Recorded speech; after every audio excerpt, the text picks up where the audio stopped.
F'intervista fit-tul mal-ġurnal Ġermaniż Die Welt, missier iż-żagħżugħ Mike Mansholt li fis-26 ta' Lulju ta' sentejn ilu instab mejjed taħt l-irdumijiet ta' ħaddingli jagħmel akkużi serji fil-konfront tal-Pulizija Maltija.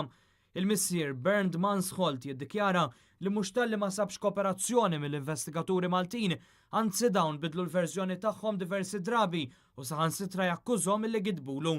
Jistaqsi jekk dawn hux jaħbu xi ħaġa jew lil xi ħadd. Il-każ huwa deskritt mill-ġurnal Ġermaniż bħala stramp mimli kontradizzjonijiet u dokumentazzjoni nieqsa. Bernd jiftakar li meta kellem lill-pulizija ippruvaw jaħarbu mill-mistoqsijiet tiegħu u jeħilsu minnhom. Il-missier jgħid li rċieva biss ir-rapport sħiħ tal-awtopsja wara sentejn u wara li saru diskussjonijiet diplomatiċi bejn Malta u l-Ġermanja. Il-ġurnal Ġermaniż saħansitra jakkuża li r-rapporti tal-Pulizija f'Malta huma mimlija gideb. Il-missier jitkellem ukoll dwar diversi verżjonijiet li tawh il-Pulizija ta' Malta. Impjegata ta' tabib fil-post fejn instab il-katafru l-ewwel qaltlu li jibnu miet malajr minħabba li sofra ksur f'żewġ partijiet ta' daru, iżda l-awtopsja ma sabet l-ebda ksur. Baqa' misteru wkoll biex miet iż-żagħżugħ hekk kif l-awtopsja kienet inkonklusiva u l-misteru mistenni jibqa' anke għaliex organi vitali tal-ġisem sparixxew. Dan apparti li l-ġisem ma ġiex ibbalsmat bil-konsegwenza li wasal il-Ġermanja fi stat ta' dekompożizzjoni aktar avvanzata.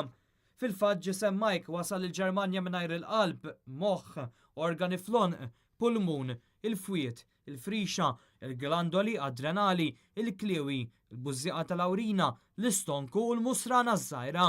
Dawn il-fatti u s-suspett tal-awtoritajiet Ġermaniżi li dan ma kienx inċident maqtil waslu biex l-awtoritajiet Ġermaniżi umulhom diversi dubji tant li ddeċidew li huma wkoll li jagħmlu awtopsja. Minkejja dan kien diffiċli li joħroġ xi ħaġa minn din l-awtopsja b'diversi organi nieqsa u nuqqas ta' kollaborazzjoni mill-awtoritajiet Maltin. Anke dwar l-għajbien tal-organi jeżistu diversi kontradizzjonijiet. Missier Mike l-ewwel jintqallu li l-organi ta' ibnu ttieklu mill-ġrieden, iżda meta saret awtopsja mill-awtoritajiet Ġermaniżi ma nstabx gdim tal-ġrieden. Affaċċjati b'dan l-awtoritajiet Maltin dawru l-verżjoni u qalu li l-organi tmermru minħabba li żagħżugħ kien ilu mejjed u ġismu bla ħajja kien f'xemx qalila. Fid-dawl ta' dan il-missier jispekola diversi possibiltajiet fosthom ta' traffikar tal-organi minn Malta jew li l-awtoritajiet għandhom skop li jaħbu l-verità. Jiddikjara wkoll li matul dawn is-sentejn għamel minn kollox biex jiskopri l-verità. Saħansitra rritorna f'pajjiżna u anke bat lill-Prim Ministru Joseph Muscat iżda baqa' bla tweġiba.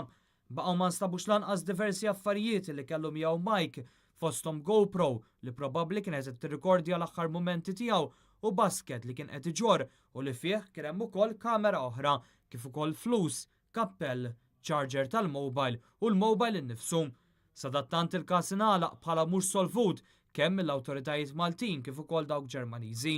Bernd Mansholt jgħid li minkejja li ma jirrassenjax ruħu jaf li diffiċli li jsir jaf il-verità iżda l-kuxjenza tiegħu mistrieħa li staqsa kull mistoqsija li kellu jistaqsi anke jekk baqa' bla tweġibiet.